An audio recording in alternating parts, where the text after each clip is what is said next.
Halo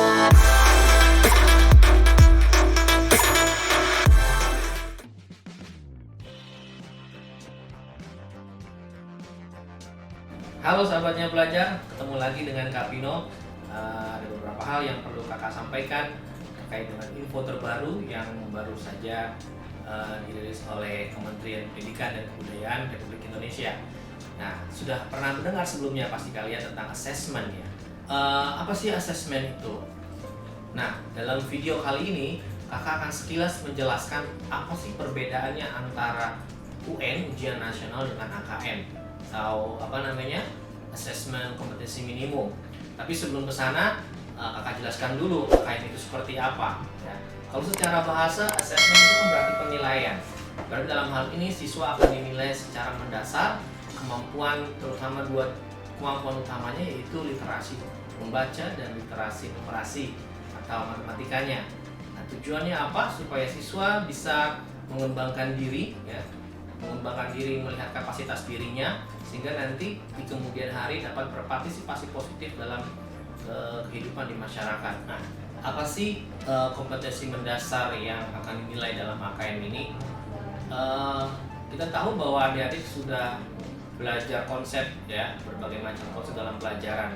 Dalam konsep itu nanti akan dilatih bagaimana cara siswa bisa bernalar, berpikir secara sistematis, logis, memilah-milah informasi, sehingga nanti adik-adik bisa mengambil kesimpulan dari sebuah permasalahan yang mungkin suatu saat akan kalian temui ya di kehidupan mendatang, sehingga kalian bisa menjadi seorang yang menghasilkan jalan keluar ataupun solutif gitu ya. Lalu sebenarnya apa sih tujuannya dilaksanakan AKM ini ya?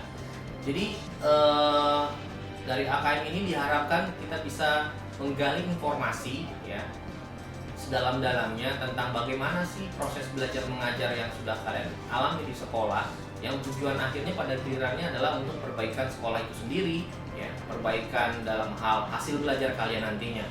Nah, kira-kira seperti itulah hal mendasar ya. Jadi yang akan dinilai nanti adalah dalam asesmen ini dua hal penting, yaitu literasi dalam membaca dan literasi dalam kemampuan numeris atau matematik.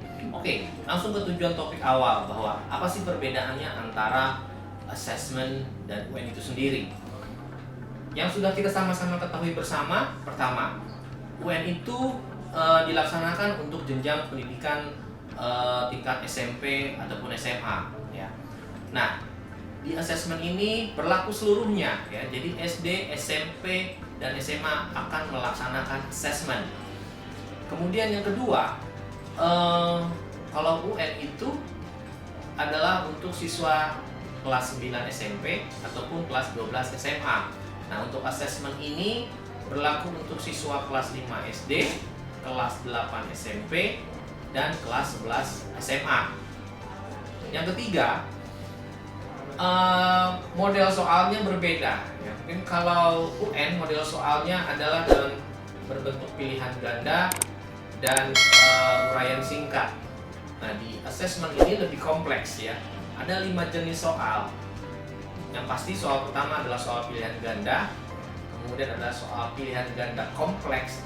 Dan ganda kompleks di sini artinya adalah bahwa dalam satu soal atau permasalahan bisa jadi terdapat sekitar 2 ataupun 3 jawaban yang bernilai benar. Yang ketiga, soal menjodohkan. Nah, model soal menjodohkan di sini bukan berarti kalian seperti seorang mencomblang atau pacomblang ya. Jadi menjodohkan di sini adalah mencocokkan jawaban, memasangkan jawaban dengan pertanyaannya. Jadi kalau mungkin kalian waktu SD pernah dapat tugas dari guru sekolah ya, dengan cara menarik garis dari pertanyaan atau yang menghubungkan pertanyaan dengan jawabannya. Kira-kira seperti itu nanti. Jadi menghubungkan pertanyaan dengan jawabannya. Yang keempatnya itu jenis soalnya adalah uraian singkat. Jadi seperti kalian menjawab pertanyaan di UN ya, dengan jawaban singkat, bisa mungkin berupa angka ataupun huruf. Dan yang kelima, pertanyaannya adalah pertanyaan esai. Nah, di sini dituntut kemampuan kalian berargumen atau berpendapat atau menjelaskan suatu peristiwa dalam soal dalam bahasa kalian sendiri ya. Nah, kira-kira seperti itu. Nah, perbedaan selanjutnya dengan UN adalah kalau dulu UN dilaksanakan selama 4 hari, nah untuk asesmen ini hanya selama 2 hari. Ya. Jadi ada 3 instrumen, ya, ada 3 instrumen selain daripada asesmen, yaitu 2 jenis survei, ya, survei karakter siswa dan survei lingkungan belajar. Nah, kakak nggak akan bahas bagaimana teknis surveinya, tapi dalam hal asesmen ini perbedaan yang dengan UN adalah dari jumlah soalnya juga, ya. Untuk asesmen ini masing-masing untuk literasi bahasa dan literasi numeris masing-masing 36 soal.